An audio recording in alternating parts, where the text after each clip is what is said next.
सर्वांना माझा नमस्कार. माझे नाव गौरी संभाजी शेजू आहे. आज 17 सप्टेंबर हा दिवस आपण मराठवाडा मुक्ती संग्राम दिन म्हणून साजरा करत आहोत. सर्वप्रथम सर्वांना मराठवाडा मुक्ती दिनाच्या खूप खूप शुभेच्छा. आज 17 सप्टेंबर 1948 रोजी आपला मराठवाडा निजामाच्या गुलामगिरीतून स्वातंत्र्य झाला.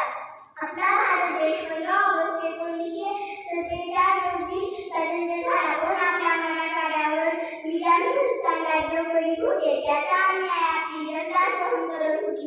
या अन्यायाविरुद्ध स्वामी रामानंद तीर्थ यांच्या नेतृत्वाखाली मुक्ती संग्राम सुरू केला. परंतु निजाम शरण आला नाही.